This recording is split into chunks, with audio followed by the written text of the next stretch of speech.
va reprendre l'histoire des petites filles modèles.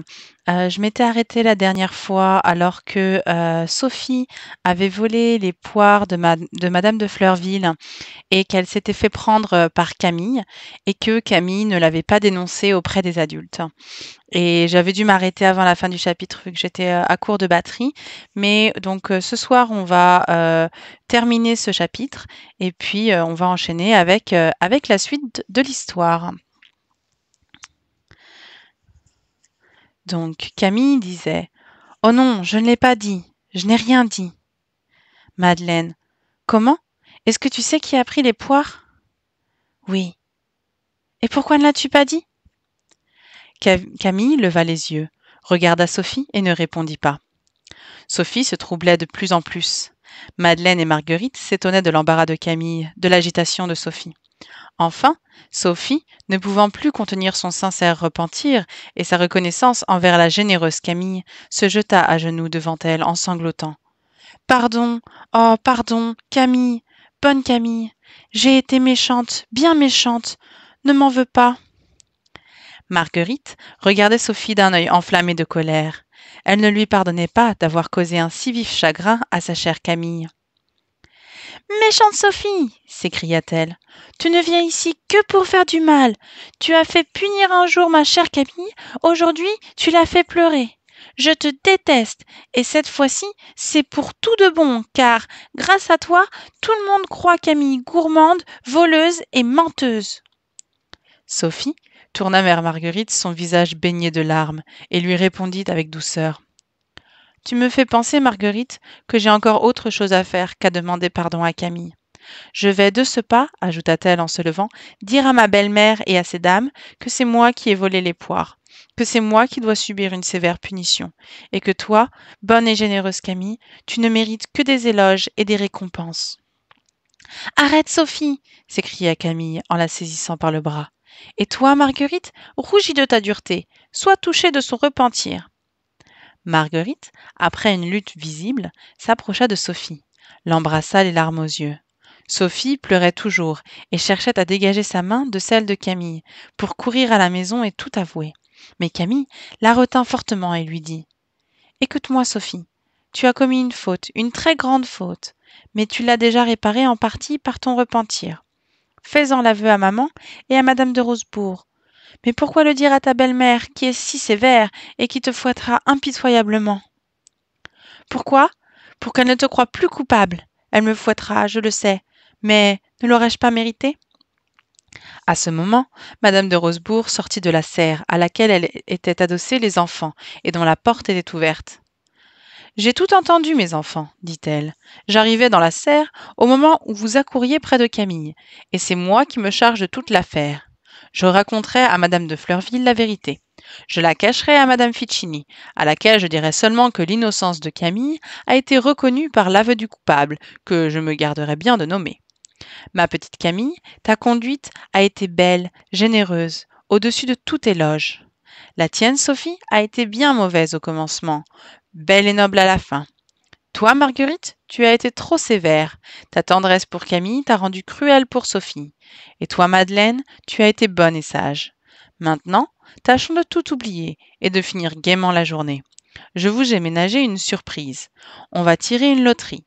Il y a des lots pour chacune de vous. » Cette annonce dissipa tous les nuages. Les visages reprirent un air radieux, et les 4 petites filles, après s'être embrassées, coururent au salon.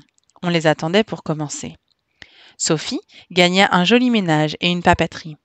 Camille, un joli bureau, avec une boîte de couleurs, sans gravure à enluminer, et tout ce qui est nécessaire pour dessiner, peindre et écrire.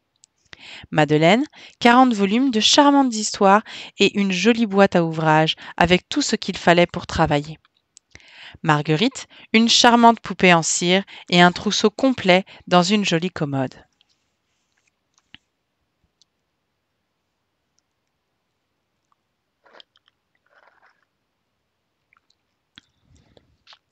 Chapitre 10.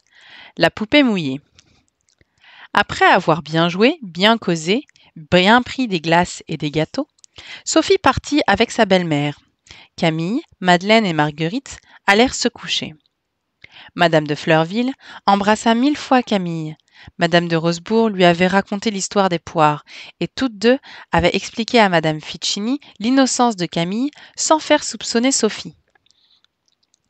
Marguerite était enchantée de sa jolie poupée et de son trousseau. Dans le tiroir d'en haut de la commode, elle avait trouvé un chapeau rond en paille avec une petite plume blanche et des rubans de velours noir, une capote en taffetas bleu avec des roses pompons, une ombrelle verte à manches d'ivoire, 6 paires de gants, 4 paires de brodequins, 2 écharpes en soie, un manchon et une pèlerine en hermine. Dans le second tiroir, 6 chemises de jour, 6 chemises de nuit, 6 pantalons, 6 jupons festonnés et garnis de dentelle, 6 paires de bas, 6 mouchoirs, 6 bonnets de nuit, 6 cols, 6 paires de manches, 2 corsets, 2 jupons de flanelle, 6 serviettes de toilette, 6 draps, 6 têtes d'oreiller, 6 petits torchons. Un sac contenant des éponges, un démêloir, un peigne fin, une brosse à tête, une brosse à peigne. Dans le troisième tiroir étaient toutes les robes et les manteaux et mantelets.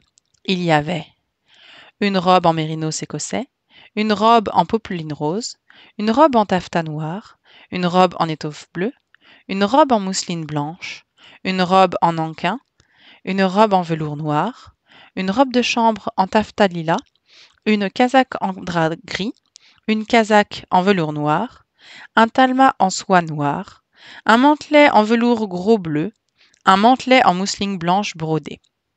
Marguerite avait appelé Camille et Madeleine pour voir toutes ces belles choses. Ce jour-là et les jours suivants, elles employèrent leur temps à habiller, déshabiller, coucher et lever la poupée. Un après-midi, Madame de Fleurville les appela. « Camille, Madeleine, Marguerite, mettez vos chapeaux, nous allons faire une promenade. » Camille. « Allons vite avec maman. Marguerite, laisse ta poupée et courons. »« Non, j'emporte ma poupée avec moi. Je veux l'avoir toujours dans mes bras. » Madeleine. « Si tu la laisses traîner, elle sera sale et chiffonnée. »« Mais je ne la laisserai pas traîner puisque je la porterai dans mes bras. » Camille. « C'est bon, laissons-la faire, Madeleine. Elle verra bien tout à l'heure qu'une poupée gêne pour courir. » Marguerite s'entêta à garder sa poupée, et toutes trois rejoignirent bientôt Madame de Fleurville. « Où allons-nous, maman ?» dit Camille. « Au moulin de la forêt, mes enfants. » Marguerite fit une petite grimace, parce que le moulin était au bout d'une longue avenue et que la poupée était un peu lourde pour ses petits bras. Arrivée à la moitié du chemin, Madame de Fleurville, qui craignait que les enfants ne fussent fatigués, s'assit au pied d'un gros arbre et leur dit de se reposer pendant qu'elle lirait. Elle tira un livre de sa poche. Marguerite s'assit près d'elle. Mais Camille et Madeleine, qui n'étaient pas fatiguées, couraient à droite, à gauche, cueillaient des fleurs et des fraises. « Camille, Camille !» s'écria Madeleine. « Viens vite, voici une grande place pleine de fraises. » Camille accourut et appela Marguerite. « Marguerite, Marguerite, viens aussi cueillir des fraises. Elles sont mûres et excellentes. » Marguerite se dépêcha de rejoindre ses amies, qui déposaient leurs fraises dans de grandes feuilles de châtaignier. Elle se mit aussi à en cueillir, mais, gênée par sa poupée, elle ne pouvait à la fois les ramasser et les tenir dans sa main, où elle s'écrasait à mesure qu'elle les cueillait. « Que faire, mon Dieu, de cette ennuyeuse poupée ?» se dit-elle tout bas. « Elle me gêne pour courir, pour cueillir et garder mes fraises. Si je la posais au pied de ce gros chêne. Il y a de la mousse, elle sera très bien. » Elle assit la poupée au pied de l'arbre, sauta de joie de s'en être débarrassée et cueillit des fraises avec ardeur. Au bout d'un quart d'heure, Madame de Fleurville leva les yeux, regarda le ciel qui se couvrait de nuages, mit son livre dans sa poche, se leva et appela les enfants. « Vite, vite, mes petites, retournons à la maison. Voilà un orage qui s'approche. Tâchons de rentrer avant que la pluie commence. » Les trois petites accoururent avec leurs fraises et en offrirent à Madame de Fleurville. « Nous n'avons pas le temps de nous régaler de fraises, mes enfants. Emportez-les avec vous. Voyez comme le ciel devient noir. On entend déjà le tonnerre. »« Ah, mon Dieu, j'ai peur !»« De quoi as-tu peur, Marguerite ?»« Du tonnerre. J'ai peur qu'il ne tombe sur moi. » D'abord, quand le tonnerre tombe, c'est généralement sur les arbres ou sur les cheminées qui sont plus élevées et présentent une pointe aux nuages. Ensuite, le tonnerre ne te ferait aucun mal quand même il tomberait sur toi, parce que tu as un fichu de soie et des rubans de soie à ton chapeau. Comment? La soie chasse le tonnerre? Oui, le tonnerre ne touche jamais aux personnes qui ont sur elles quelque objet en soie. L'été dernier, un de mes amis, qui demeure à Paris, rue de Varennes, revenait chez lui par un orage épouvantable. Le tonnerre est tombé sur lui, a fondu sa montre, sa chaîne, les boucles de son gilet, les clés qui étaient dans sa poche, les boutons d'or de son habit, sans lui faire aucun mal, sans même l'étourdir, parce qu'il avait une ceinture de soie qu'il porte pour se préserver de l'humidité. Ah, que je suis contente de savoir cela! Je n'aurai plus peur du tonnerre. Voilà le vent d'orage qui s'élève. Courons vite. Dans 10 minutes, la pluie tombera à torrent. Les 3 enfants se mirent à courir. Madame de Fleurville suivait en marchant très vite. Mais elles avaient beau se dépêcher, l'orage marchait plus vite qu'elles. Les gouttes commencèrent à tomber plus serrées. Le vent soufflait avec violence. Les enfants avaient relevé leurs jupons sur leur tête. Elles riaient tout en courant. Elles s'amusaient beaucoup de leurs jupons gonflés par le vent, des larges gouttes qui les mouillaient, et elles espéraient bien recevoir tout l'orage avant d'arriver à la maison. Mais elles entraient dans le vestibule au moment où la grêle et la pluie commençaient à leur fouetter le visage et à les tremper. « Allez vite changer de souliers, de bas et de jupons, mes enfants, » dit madame de Fleurville. Et elle-même monta dans sa chambre pour ôter ses vêtements mouillés. Il fut impossible de sortir pendant tout le reste de la soirée. La pluie continua de tomber avec violence. Les petites se jouèrent à cache-cache dans la maison. Mesdames de Fleurville et de Rosebourg jouèrent avec elles jusqu'à 8 heures. Marguerite alla se coucher. Camille et Madeleine, fatiguées de leur jeu, prirent chacune un livre. Elles lisaient attentivement. Camille, le Robinson suisse, Madeleine, les contes de Grimm, lorsque Marguerite accourut en chemise, nu-pieds, sanglotant et criant. Camille et Madeleine jetèrent leurs livres et se précipitèrent avec terreur vers Marguerite. Mesdames de Fleurville et de Rosebourg s'étaient aussi levées précipitamment et interrogeaient Marguerite sur la cause de ces cris. Marguerite ne pouvait répondre. Les larmes la suffoquaient. Madame de Rosebourg examina ses bras, ses jambes, son corps et, s'étant assurée que la petite fille n'était pas blessée, elle s'inquiéta encore plus du désespoir de Camille. Enfin, elle put articuler. « Ma poupée! Ma poupée !»« Qu'est-il donc arrivé ?» demanda madame de Rosebourg. « Marguerite, parle, je t'en prie. »« Ma poupée, ma belle poupée, est restée dans la forêt, au pied d'un arbre. Ma poupée, ma pauvre poupée. » Et Marguerite recommença à sangloter de plus belle. « Ta poupée neuve dans la forêt ?» s'écria madame de Rosebourg. « Comment peut-elle être dans la forêt ?»« Je l'ai emportée à la promenade et je l'ai assise sous un gros chêne, parce qu'elle me gênait pour cueillir des fraises. Quand nous nous sommes sauvés à cause de l'orage, j'ai eu peur du tonnerre et je l'ai oubliée sous l'arbre. » Peut-être le chêne l'aura-t-il préservé de la pluie, mais pourquoi l'as-tu emporté? Je t'ai toujours dit de ne pas emporter de poupée quand on va faire une promenade un peu longue. Camille et Madeleine m'ont conseillé de la laisser, mais je n'ai pas voulu. Voilà, ma chère Marguerite, comment le bon Dieu punit l'entêtement et la déraison. Il a permis que tu oubliasses ta pauvre poupée, et tu auras jusqu'à demain l'inquiétude de la savoir peut-être trempée et gâtée, peut-être déchirée par les bêtes qui habitent la forêt, peut-être volée par quelques passants. « Je vous en prie, ma chère maman, » dit Marguerite en joignant les mains. « Envoyez le domestique chercher ma poupée dans la forêt, et je lui expliquerai si bien où elle est qu'il la trouvera tout de suite. » « Comment ? Tu veux qu'un pauvre domestique s'en aille par une pluie battante dans une forêt noire, au risque de se rendre malade ou d'être attaqué par un loup ? Je ne reconnais pas là ton bon cœur. »« Mais ma poupée, ma pauvre poupée, que va-t-elle devenir ? Mon Dieu, elle sera trempée, salie, perdue. » Cher enfant, je suis très peinée de ce qui t'arrive, quoique ce soit par ta faute, mais maintenant, nous ne pouvons qu'attendre avec patience jusqu'à demain matin. Si le temps le permet, nous irons chercher ta malheureuse poupée. Marguerite baissa la tête et s'en alla dans sa chambre en pleurant et en disant qu'elle ne dormirait pas de la nuit. Elle ne voulait pas se coucher, mais sa bonne la mit de force dans son lit. Après avoir sangloté pendant quelques minutes, elle s'endormit et ne se réveilla que le lendemain matin. Il faisait un temps superbe. Marguerite sauta de son lit pour s'habiller et courut bien vite à la recherche de sa poupée. Lorsqu'elle fut lavée, coiffée et habillée, et qu'elle eut déjeuné, elle courut rejoindre ses amis et sa maman, qui étaient prêtes depuis longtemps et qui l'attendaient pour partir.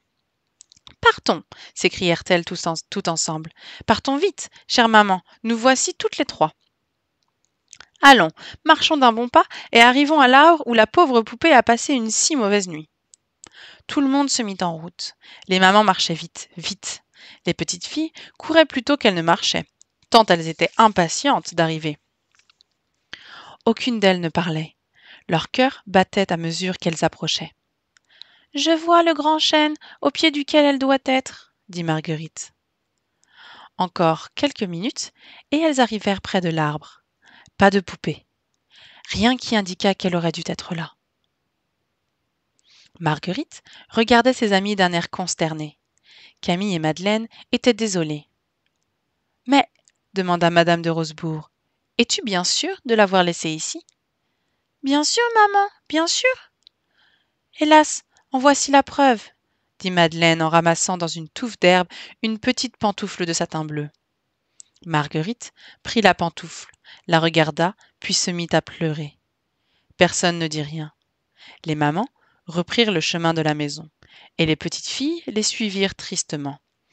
Chacune se demandait: qu'est donc devenue cette poupée?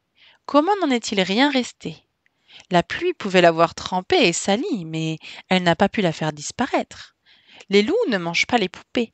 Ce n'est donc pas un loup qui l'a emportée. Tout en réfléchissant et en se désolant, elles arrivèrent à la maison. Marguerite alla dans sa chambre, prit toutes les affaires de sa poupée perdue, les plia proprement et les remit dans les tiroirs de la commode, comme elle les avait trouvés. Elle ferma les tiroirs, retira la clé et alla la porter à Camille. « Tiens, Camille, lui dit-elle, voici la clé de ma petite commode. Mets-la, je t'en prie, dans ton bureau. Puisque ma pauvre poupée est perdue, je veux garder ses affaires. Quand j'aurai assez d'argent, j'en achèterai une tout à fait pareille, à laquelle les robes et les chapeaux pourront aller. » Camille ne répondit pas, embrassa Marguerite, prit la clé et la serra dans un des tiroirs de son bureau, en disant « Pauvre Marguerite !» Madeleine n'avait rien dit. Elle souffrait du chagrin de Marguerite et ne savait comment la consoler. Tout à coup, son visage s'anime. Elle se lève, court à son sac à ouvrage et en tire une bourse et revint en courant près de Marguerite. « Tiens, ma chère Marguerite, voici de quoi acheter une poupée. J'ai amassé 35 francs pour faire emplette de livres dont je n'ai pas besoin. Je suis enchantée de ne pas les avoir encore achetés. Tu auras une poupée exactement semblable à celle que tu as perdue. »« Merci, ma bonne, ma chère Madeleine, » dit Marguerite, qui était devenue rouge de joie. « Ah, merci, merci. Je vais demander à maman de me la faire acheter. » Et elle courut chez Madame de Rosebourg, qui lui promit de lui faire acheter sa poupée la première fois que l'on irait à Paris.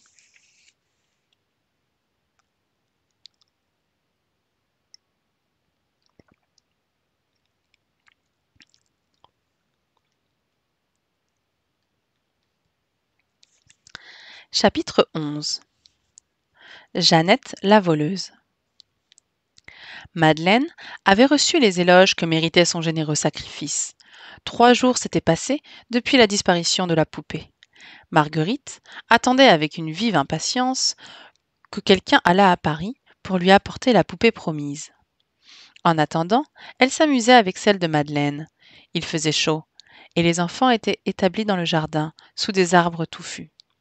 Madeleine lisait. Camille tressait une couronne de pâquerettes pour la poupée, que Marguerite peignait avant de lui mettre la couronne sur la tête. La petite boulangère, nommée Suzanne, qui apportait 2 pains à la cuisine, passa près d'elle. Elle s'arrêta devant Marguerite, regarda attentivement la poupée et dit « Elle est tout de même bien jolie, votre poupée, mamselle. »« Tu n'en as jamais vu de si jolie, Suzanne ?»« Pardon, mamselle, j'en ai vu une plus belle que la vôtre, et pas plus tard qu'hier encore. »« Plus jolie que celle-ci? Et où donc, Suzanne ?»« Ah, près d'ici, bien sûr. Elle a une belle robe de soie lilas. C'est Jeannette qui l'a. »« Jeannette, la petite meunière? Et qui lui a donné cette belle poupée ? » « Ah, je sais pas, mamselle. Elle l'a depuis 3 jours. » « Camille, Madeleine et Marguerite se regardèrent d'un air étonné. Toutes trois commençaient à soupçonner que la jolie poupée de Jeannette pouvait bien être celle de Marguerite. Camille. Et cette poupée a-t-elle des sabots? Suzanne riant. Oh, pour ça non, mademoiselle. Elle a un pied chaussé d'un beau petit soulier bleu et l'autre est nue. Elle a aussi un petit chapeau de paille avec une plume blanche. Marguerite s'élançant de sa chaise. C'est ma poupée, ma pauvre poupée que j'ai laissée il y a 3 jours sous un chêne, lorsqu'il a fait un si gros orage et que je n'ai pas retrouvée depuis. Ah, bien, Jeannette m'a dit qu'on lui avait donné la belle poupée, mais qu'il ne fallait pas en parler parce que ça ferait des jaloux. Camille, bah, Marguerite. Laisse aller Suzanne et courons dire à maman ce qu'elle vient de nous raconter. Camille, Madeleine et Marguerite se levèrent et coururent au salon, où Madame de Fleurville était à écrire, pendant que Madame de Rosebourg jouait du piano. Camille et Madeleine très précipitamment. Madame, madame, voulez-vous nous laisser aller au moulin? Jeannette a la poupée de Marguerite, il faut qu'elle la rende. Quelle folie, mes pauvres enfants, vous perdez la tête. Comment est-il possible que la poupée de Marguerite se soit sauvée dans la maison de Jeannette? Mais madame, Suzanne l'a vue. Jeannette lui a dit de ne pas en parler et qu'on la lui avait donnée. Ma pauvre fille, c'est quelques poupées de 25 sous habillées en papier qu'on aura données à Jeannette et que Suzanne trouve superbe parce qu'elle n'en a jamais vu de plus belle. Mais non, madame, c'est bien sûr ma poupée. Elle a une robe de taffetas lilas, un seul soulier de satin bleu et un pot de paille avec une plume blanche. Écoute, ma petite Marguerite, va me chercher Suzanne. Je la questionnerai moi-même, et si j'ai des raisons de penser que Jeannette a ta poupée, nous allons partir tout de suite pour le moulin. Marguerite partit comme une flèche et revint 2 minutes après, traînant la petite Suzanne, toute honteuse de se retrouver dans un si beau salon en présence de ces dames. N'aie pas peur, ma petite Suzanne. Je veux seulement te demander quelques détails sur la belle poupée de Jeannette. Est-il vrai qu'elle a une poupée très jolie et très bien habillée? Pour ça, oui, madame. Elle est tout à fait jolie. Comment est sa robe? En soie lilas, madame. Et son chapeau? En paille, madame. Et tout rond, avec une plume blanche et des affiquets de velours noir. T'a-t-elle dit qui lui avait donné cette poupée? Pour ça, non, madame. Elle n'a point voulu nommer personne, parce qu'on lui l'a défendu, qu'elle dit. Y a-t-il longtemps qu'elle a cette poupée? Il y a 3 jours, madame. Elle dit qu'elle l'a rapportée de la ville le jour de l'orage. Merci, ma petite Suzanne, tu peux t'en aller. Voici des pralines pour t'amuser en route. Et elle lui mit dans la main un gros cornet de pralines. Suzanne, rougit de plaisir, fit une révérence et s'en alla. Chère amie, dit madame de Fleurville à madame de Rosebourg, il me paraît certain que Jeannette a la poupée de Marguerite. Allons-y toutes. Mettez vos chapeaux, petites, et dépêchons-nous de nous rendre au moulin. Les enfants ne se le firent pas dire 2 fois. En 3 minutes, elles furent prêtes à partir. Tout le monde se mit en marche. Au lieu de la consternation et du silence qui avaient attristé la même promenade 3 jours auparavant, les enfants s'agitaient, allaient et venaient, se dépêchaient et parlaient tout à la fois. Elles marchèrent si vite qu'on arriva en moins d'une demi-heure. Les petites allaient se précipiter toutes 3 dans le moulin en appelant Jeannette et en demandant la poupée. Madame de Rosebourg les arrêta et leur dit « Ne dites pas un mot, mes enfants, ne témoignez aucune impatience. Tenez-vous près de moi et ne parlez que lorsque vous verrez la poupée. » Les petites eurent de la peine à se contenir. Leurs yeux étincelaient, leurs narines se gonflaient, leur bouche s'ouvrait pour parler, leurs jambes les emportaient malgré elles, mais les mamans les firent passer derrière, et toutes 5 entrèrent ainsi au moulin. La meunière vint ouvrir, fit beaucoup de révérences et présenta des chaises. « Asseyez-vous, mesdames, mesdemoiselles, voici des chaises basses. » Madame de Fleurville, Madame de Rosebourg et les enfants s'assoient. Les 3 petites s'agitent sur leurs chaises.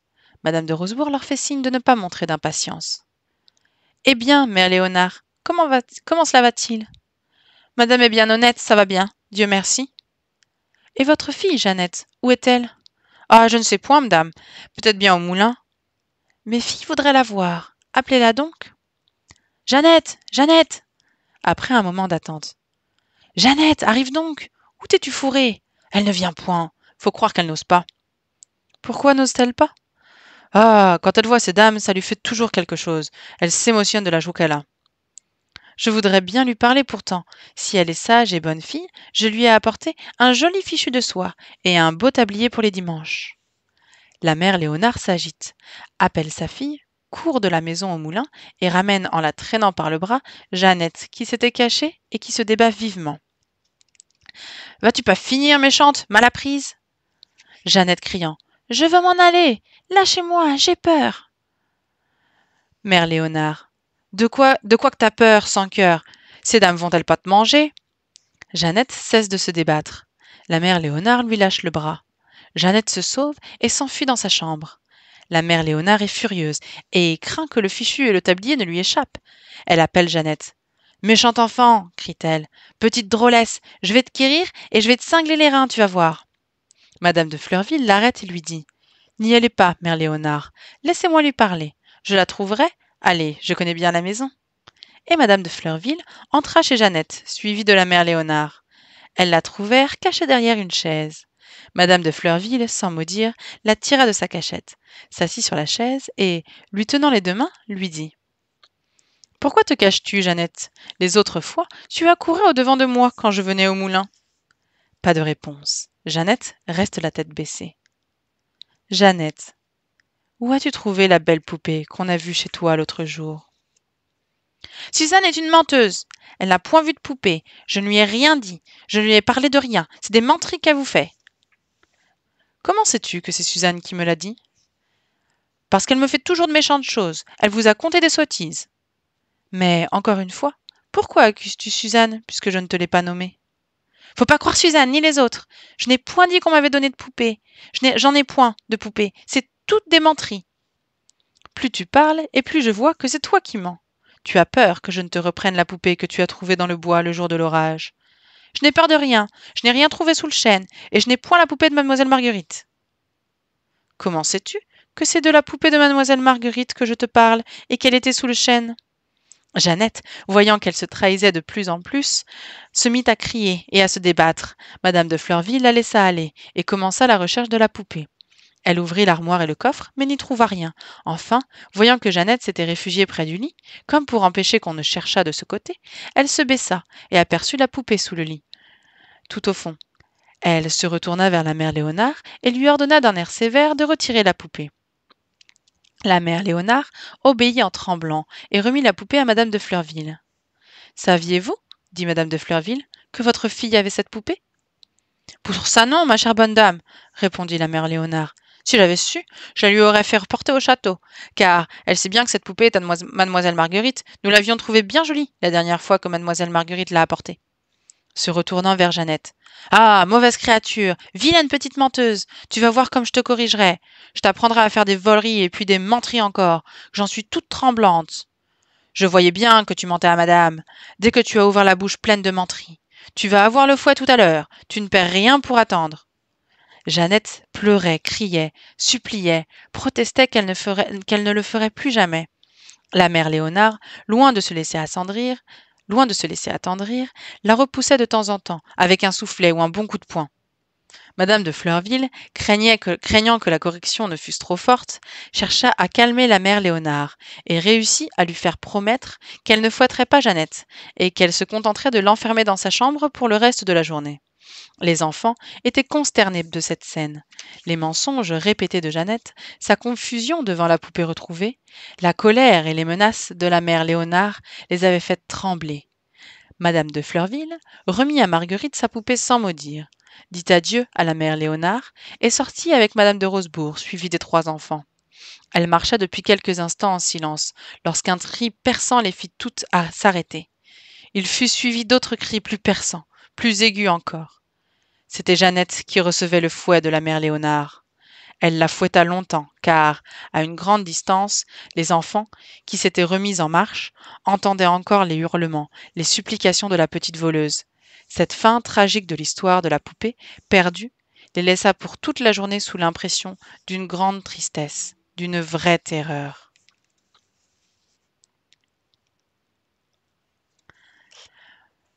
Voilà, donc je vais m'arrêter là. On en est au 12e chapitre. Oui, c'est sûr que ça fait un peu bizarre quand même de lire ces les châtiments infligés aux enfants qui sont genre écrits dans un livre, genre ouais, c'est un petit peu dur quand même, elle la fouette, c'est pas très très bien, mais bon, c'était non, ça va, c'est vrai que ça fait quand même assez daté quoi, assez daté et maintenant ce serait je sais enfin maintenant plus personne écrirait ça quoi.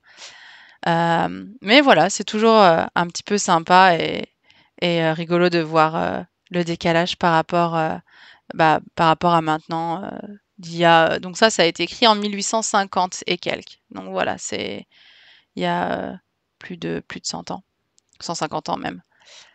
Merci en tout cas d'être resté et puis, ben, moi je vous dis, à bientôt, soit, sur YouTube ou sur Twitch. Bye!